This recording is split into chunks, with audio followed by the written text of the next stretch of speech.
नमस्कार दोस्तों, आपका मेरे YouTube चैनल MS ब्लॉगर में स्वागत है।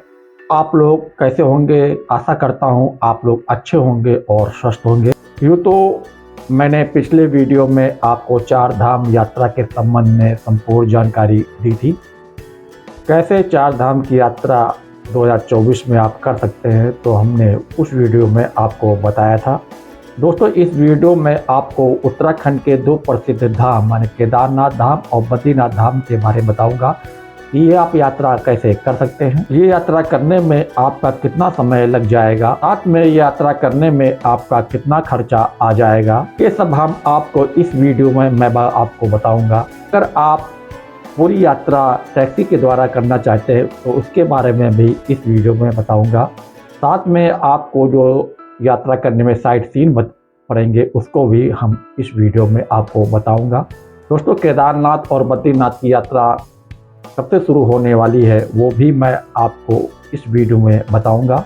केदारनाथ और बद्रीनाथ दोनों धामों का रजिस्ट्रेशन आप कैसे कराएंगे और कब कराएंगे वो भी मैं आपको आगे इस वीडियो में बताऊंगा। तो दोस्तों, इस वीडियो में हम आपको बद्रीनाथ और केदारनाथ दोनों यात्रा के बारे में सटीक जानकारी देने वाला हूँ। तो दोस्तों, इस वीडियो को आप पूरा अंत तक जरूर देखिएगा। दोस्तों, अगर आप 4 धाम यात्रा यानी 2 धाम यात्रा या 1 धाम की यात्रा किसी ट्रैवल एजेंसी से द्वारा कर रहे हैं तो आप ये देख लीजिएगा कि वो ट्रैवल एजेंसी उत्तराखंड सरकार द्वारा पंजीकृत है या नहीं है। अगर दोस्तों ये वीडियो आपको अच्छा लगे तो इस वीडियो को लाइक करें।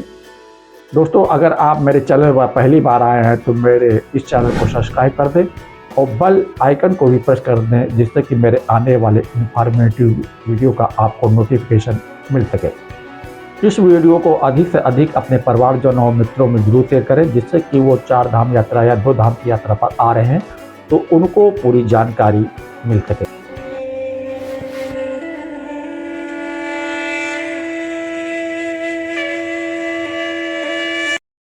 चलिए दोस्तों, अब हम आपको केदारनाथ और बद्रीनाथ की यात्रा के संबंध में सटीक जानकारी देने जा रहा हूं।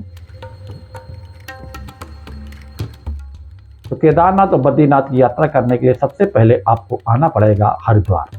तो दोस्तों, आपके देश के किसी भी कोने में रहते हो, आप हरिद्वार और ऋषिकेश के लिए ही आप अपनी ट्रेन बुक करें। दोस्तों, अगर आप फ्लाइट से आना चाहते हैं तो आपको देहरादून एयरपोर्ट आना पड़ेगा। तो दोस्तों, हरिद्वार से 40 किलोमीटर दूरी पर और ऋषिकेश से 20 किलोमीटर की दूरी पर स्थित है देहरादून का एयरपोर्ट। तो दोस्तों, आप देहरादून से टैक्सी के द्वारा हरिद्वार और ऋषिकेश आराम से पहुंच सकते हैं। तो दोस्तों, अगर आप 1 बजे के बाद हरिद्वार पहुंचते हैं तो हरिद्वार में आपको आराम से रुक सकते हैं। तो गंगा स्नान करके आप गंगा की आरती में भी शामिल हो सकते हैं और आपके अलग बगल के जो दर्शनीय स्थल है उनको भी आप विजिट कर सकते हैं। तो दोस्तों, हरिद्वार से आपको 6 दिन में केदारनाथ और बद्रीनाथ की यात्रा पूरी होती है। तो दोस्तों, अगर आप किसी ट्रैवल एजेंसी से यात्रा करते हैं तो रास्ते में कौन कौन से साइट सीन पड़ेंगे उनको भी मैं आपको दिखाऊंगा। तो दोस्तों, 2 धाम बद्रीनाथ और केदारनाथ धाम की यात्रा में आपका टैक्सी का किराया और फुल पैकेज में कितना खर्चा होने वाला है वो भी मैं आपको वीडियो में बताने वाला हूँ। तो आप मेरे इस वीडियो को पूरा अंत तक जरूर देखें। यूँ तो 2024 में बद्रीनाथ के कपाट 12 मई को सुबह 6 बजे खुलेंगे। तो दोस्तों, बद्रीनाथ के कपाट खोलने की सूचना आधिकारिक रूप से बसंत पंचमी के दिन कर दी गई है। तो दोस्तों, इस प्रकार से आप मान सकते हैं कि केदारनाथ बाबा के दर्शन के लिए 11 मई को कपाट खोल दिए जाएंगे। तो दोस्तों, हमारी जर्नी अब शुरू होती है हरिद्वार से और ये यात्रा का पहला दिन होता है। दोस्तों, अगर आप ये ट्रैवल एजेंसी के द्वारा 2 धाम की यात्रा करना चाहते हैं तो उसका हम डिस्क्रिप्शन बॉक्स में उनका मोबाइल नंबर दे दूंगा। तो दोस्तों, हरिद्वार से हम सुबह 7 बजे या 8 बजे निकलेंगे। ऋषिकेश होते हुए सबसे पहले हम देवप्रयाग पहुंचेंगे, जहां पर आप देवप्रयाग में संगम का दर्शन करेंगे, जहां पर भागीरथी और अलकनंदा नदी का संगम होता है। तो दोस्तों, देवप्रयाग से ही गंगा की उत्पत्ति होती है। तो दोस्तों, इस प्रकार से देवप्रयाग में संगम का दर्शन करने के बाद श्रीनगर होते हुए माँ धारी देवी पहुंचेंगे और उनके हम दर्शन करेंगे। उसके बाद रुद्रप्रयाग में संगम के दर्शन करके हम सोनप्रयाग पहुंचेंगे। तो दोस्तों, इस यात्रा की पहली नाइट आप सीतापुर, सोनप्रयाग, सिरसी या पाटा या गुप्तकाशी में रुक सकते हैं। दोस्तों अगर आप हेलीकॉप्टर से केदारनाथ की यात्रा पर जा रहे हैं तो आप गुप्तकाशी, पाटा या सिरसी में नाइट स्टे कर सकते हैं। तो दोस्तों अगर आप हेलीकॉप्टर से केदारनाथ की यात्रा करना चाहते हैं तो ये सुविधा आपको गुप्तकाशी, पाटा और सिरसी से मिलती है। तो दोस्तों पिछले वर्ष 2023 में गुप्तकाशी से केदारनाथ की यात्रा का हेलीकॉप्टर का किराया 7,740 रुपये और पाटा से केदारनाथ की यात्रा के लिए 5500 रुपये और सिरसी से केदारनाथ की यात्रा के लिए 5,498 रुपये पड़ा था। तो दोस्तों इस वर्ष 2024 में जो हेलीकॉप्टर का किराया है वो 200 रुपये से 500 रुपये के बीच में बढ़ोतरी हो सकती है। तो दोस्तों इस प्रकार से आप हेलीकॉप्टर टिकट नीचे दी गई वेबसाइट पर जाकर आप बुक कर सकते हैं। तो दोस्तों अगर आप हेलीकॉप्टर से केदारनाथ की यात्रा करना चाहते हैं तो हेलीकॉप्टर की बुकिंग इस महीने में शुरू होने वाली है। तो दोस्तों अगर आप पैदल या घोड़े से केदारनाथ की यात्रा पर जाना चाहते हैं तो आपको सोनप्रयाग से गौरीकुंड जाना पड़ेगा। तो दोस्तों सोनप्रयाग से गौरीकुंड जो 5 किलोमीटर दूरी पर है और वहाँ की लोकल जो गाड़ियाँ हैं उससे आपको जाना पड़ेगा, जिसका चार्ज 50 रुपये पर पर्सन ये लोग लेते हैं। तो दोस्तों गौरीकुंड से जो केदारनाथ के बेस कैंप की दूरी है वो लगभग 14 किलोमीटर की है। तो इस प्रकार से अगर आप घोड़े से जाना चाहते हैं तो गौरीकुंड से आपको घोड़ा खच्चर मिल जाएंगे। तो गौरीकुंड से केदारनाथ बेस कैंप तक जो घोड़े खच्चर का किराया है वो 2750 रुपये है और इसी प्रकार से बेस कैंप से आपको गौरीकुंड का घोड़े खच्चर का किराया 1900 रुपये लगभग पड़ेगा। तो दोस्तों अगर आप केदारनाथ और बद्रीनाथ की यात्रा का पैकेज बुक कराना चाहते हो तो आप किसी भी ट्रैवल एजेंसी से बुक करा सकते हैं। मैंने भी आपको नीचे डिस्क्रिप्शन बॉक्स में एक एजेंसी का फ़ोन नंबर दे दिया है। तो दोस्तों आप ट्रैवल एजेंसी के द्वारा टैक्सी बुक करा सकते हैं और आप पैकेज भी साथ में बुक करा सकते हैं। तो दोस्तों वीडियो के आगे हम आपको बताऊंगा कि 2 धाम की यात्रा में आपका टैक्सी का और पैकेज का खर्च कितना आने वाला है। तो दोस्तों इस वीडियो को आप अंत तक जरूर देखें। तो दोस्तों दूसरे दिन आप बाबा केदारनाथ धाम में पहुंचकर बाबा केदारनाथ के दर्शन करते हैं। दोस्तों केदारनाथ मंदिर के आसपास होटल्स व धर्मशालाओं की फैसिलिटी बहुत ही कम होती है। दोस्तों अगर आप होटल में रुकना चाहते हैं तो होटल का किराया यहाँ पर बहुत ही ज्यादा होता है। तो दोस्तों केदारनाथ में टेंट की फैसिलिटी बहुत ही अच्छी मानी जाती है, वो आपको मिल जाएगी और मंदिर के आसपास भी आपको टेंट मिल जाते हैं। तो दोस्तों इस प्रकार से आप टेंट में रुक सकते हैं। तो दोस्तों टेंट में आपको स्लीपिंग बैग की व्यवस्था मिलती है। तो दोस्तों तीसरे दिन आप केदारनाथ मंदिर से आप नीचे अगर समय मिलता है तो आप आ जाते हैं और समय बचेगा तो आप त्रिवेणी नारायण भी जा सकते हैं। दोस्तों त्रिवेणी नारायण वो स्थान है जहां पर भगवान भोलेनाथ व माता पार्वती का विवाह हुआ था, जहां पर फेरे हुए थे। तो दोस्तों अगर आप त्रिवेणी नारायण मंदिर के दर्शन के लिए जाते हैं तो ड्राइवर को आपको एक्स्ट्रा पैसा देना पड़ेगा, क्योंकि ये रूट से अलग होता है। ये 12 किलोमीटर का यात्रा होती है तो आप ड्राइवर को अलग से पैसा देना पड़ता है। दोस्तों इसी प्रकार से आप बद्रीनाथ धाम से 4 किलोमीटर दूरी पर स्थित भारत का प्रथम गांव यानी माना गांव अगर जाते हैं तो भी आपको टैक्सी वाले को अलग से पैसे देने पड़ेंगे। तो दोस्तों माना गांव या त्रिवेणी नारायण साइट सीन ऐसे होते हैं जिसको आपको अलग से ड्राइवर को पैसा देना होता है। तो दोस्तों रास्ते में जो साइट सीन आते हैं, 5 प्रयाग है, देव प्रयाग संगम है, रुद्रप्रयाग संगम है, कर्ण प्रयाग संगम है, नंद प्रयाग संगम है और विष्णु प्रयाग संगम है, उसके आपको ड्राइवर को एक्स्ट्रा पैसा नहीं देना होता है। ये सब पैकेज में इंक्लूड होता है। साथ में इस पैकेज में धारी देवी का मंदिर भी इंक्लूड रहता है और इस पैकेज में लक्ष्मण झूला ऋषिकेश जो पड़ता है वो भी इंक्लूड रहता है। तो इन साइट सीनों के आपको एक्स्ट्रा पैसा ड्राइवर को देना नहीं होता है। तो दोस्तों चौथे दिन आप सुबह उठकर रामपुर या सिरसी या गुप्तकाशी से बद्रीनाथ के लिए निकलेंगे। दोस्तों अगर आप बद्रीनाथ और केदारनाथ की यात्रा 6 दिन के लिए कर रहे हैं तो दोस्तों इसमें आप तुंगनाथ मंदिर के भी दर्शन कर सकते हैं। दोस्तों अगर आप रामपुर से या सिरसी से बद्रीनाथ निकलेंगे तो आप रास्ते में चोपता होते हुए आप तुंगनाथ पहुंचेंगे। तो चोपता से आप 3 किलोमीटर की ट्रैकिंग करके आप तुंगनाथ महादेव के दर्शन कर सकते हैं। तो दोस्तों तुंगनाथ मंदिर जो है तृतीय केदारनाथ मंदिरों में से आता है, पंच केदार में से तृतीय केदार है।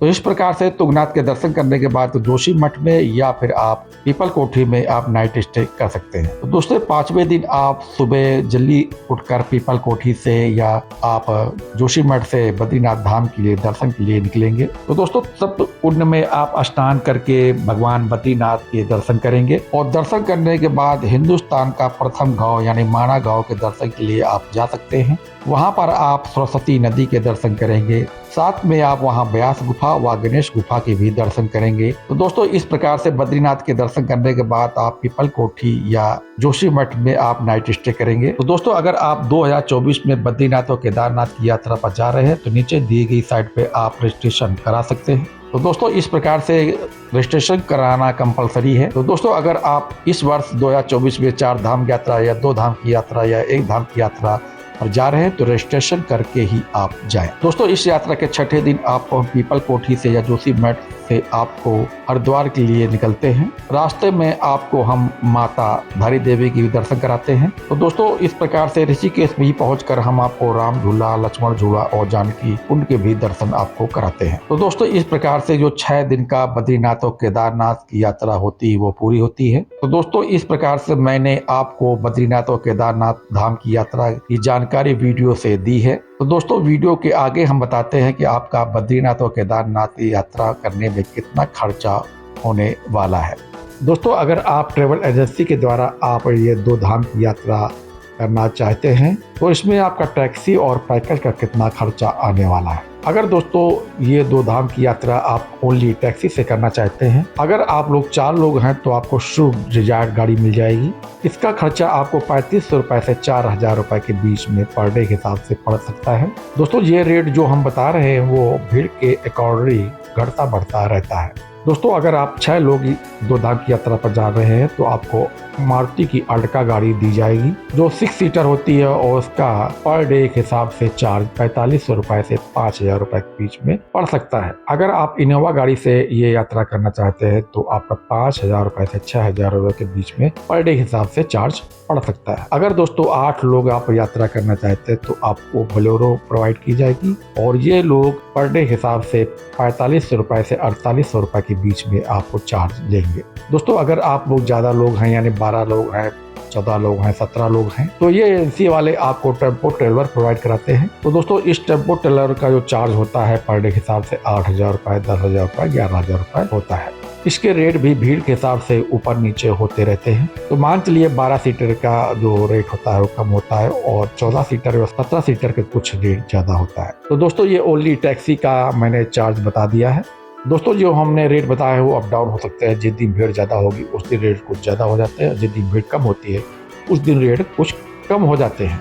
दोस्तों अब हम बात कर लेते हैं 2 धाम यानी बद्रीनाथ और केदारनाथ का टूर पैकेज कितने रुपए का आपका पड़ जाएगा। तो इस पैकेज में आपको टैक्सी प्रोवाइड की जाएगी, फूड प्रोवाइड किया जाएगा और स्टे के लिए होटल भी प्रोवाइड किए जाएंगे। तो साथ में आपको ब्रेकफास्ट और डिनर भी प्रोवाइड कराया जाता है। दोस्तों अगर आप लोग 4 लोग हैं तो स्विफ्ट डिजायर गाड़ी दी जाती है। इसमें आपको 4 बेड का एक रूम दिया जाता है और केदारनाथ में जो स्टे कराते हैं ये लोग वो टेंट में कराते हैं। तो केदारनाथ में विदाउट फूड होता है यानी आप अपना खाना स्वयं ही खाना पड़ेगा। तो केदारनाथ में आपको कुछ थोड़ा सा एडजस्ट करना पड़ेगा क्योंकि केदारनाथ में ज़्यादा फैसिलिटी नहीं है। तो ये ट्रेवल एजेंसी द्वारा जो नीचे रूम दिए जाते हैं कुछ अच्छे रूम दिए जाते हैं। तो दोस्तों अगर आप 4 लोग यात्रा करना चाहते हैं और स्विफ्ट डिजायर गाड़ी आती है तो 15000 रुपये प्रति पर्सन के हिसाब से आपको ट्रेवल एजेंसी का पैकेज मिल जाएगा। अगर इससे ज़्यादा लोग हैं यानी 6 लोग हैं तो आपको अर्टिगा गाड़ी मिलेगी और इससे भी अधिक लोग हैं यानी 12 लोग हैं तो आपको टेम्पो ट्रेवलर गाड़ी दी जाएगी। तो पैकेज में आपको 15000 रुपये पर पर्सन पड़ेगा। दोस्तों अगर आप बजट पैकेज में यात्रा करना चाहते हैं, कम बजट में यात्रा करना चाहते हैं यानी कम बजट में आप पैकेज चाहते हैं, बद्रीनाथ केदारनाथ की यात्रा करना चाहते हैं तो दोस्तों जो हम नीचे कमेंट्स बॉक्स में जो मोबाइल नंबर दे रहे हैं उस मोबाइल नंबर पर बात कर सकते हैं। जो सबसे कम पैकेज ये लोग दे रहे हैं तो इस एजेंसी के द्वारा 6500 रुपये में आप बद्रीनाथ और केदारनाथ की यात्रा कर लेंगे। इसमें ये लोग रहने, खाने और गाड़ी की सुविधा दे रहे हैं। दोस्तों एजेंसी द्वारा जो बजट पैकेज दिया जाता है इसमें हॉल की फैसिलिटी दी जाती है। तो दोस्तों इस पैकेज में आप कम से कम संख्या 20 लोगों से अधिक होनी चाहिए। तो अगर कम लोग हैं तो आपको ये पैकेज नहीं मिलने वाला है यानी 20 लोगों से अधिक लोगों को ही ये कम बजट का पैकेज मिलता है। इसमें ये लोग आपको पूरा हॉल दे देते हैं। इस हॉल में 20 लोग आते हैं। नीचे आपको सोने की व्यवस्था मिलेगी, गद्दा रजाई आपको दे दी जाती है। तो दोस्तों अगर आप बजट पैकेज लेना चाहते हैं तो ये एजेंसी द्वारा आपको बजट पैकेज प्रोवाइड कराई जाती है। तो इस एजेंसी द्वारा आप बजट पैकेज 6500 रुपये में बुक करा सकते हैं। तो इस तरह से इस पैकेज में आपको रहने, खाने और गाड़ी की व्यवस्था हो जाती है। तो दोस्तों इस वर्ष अगर आप 4 धाम की यात्रा पर जा रहे हैं यानी 2 धाम की यात्रा पर जा रहे हैं तो जल्दी से जल्दी ये टूर पैकेज बुक कराएं, यानी आप यहाँ की गाड़ी बुक कराएं। तो दोस्तों जैसे ही आगे भीड़ ज़्यादा बढ़ती जाएगी तो होटल भी शॉर्ट होते जाएंगे, गाड़ियाँ भी शॉर्ट होती जाएंगी और ये होटल्स और गाड़ियाँ आपकी महंगी होती जाएंगी। इसलिए आप बहुत ही जल्दी आप अपना पैकेज या टैक्सी बुक करा लें जिससे आपको अच्छे टैक्सियाँ और अच्छे होटल्स मिल सके। तो दोस्तों मेरे द्वारा दी गई जानकारी आपको कैसी लगी तो कमेंट्स बॉक्स में जाकर आप जरूर बताएं। और 2 धाम यानी बद्रीनाथ केदारनाथ धाम के बारे में कोई भी जानकारी आपको लेनी है तो कमेंट्स बॉक्स में आप पूछ सकते हैं। तो दोस्तों आज के वीडियो को हम यहीं समाप्त करते हैं, मिलते हैं अपने अगले इन्फॉर्मेटिव वीडियो में। तब तक आप सभी लोग ख्याल रखिएगा। तो नमस्कार दोस्तों, जय बद्री विशाल, जय केदारनाथ।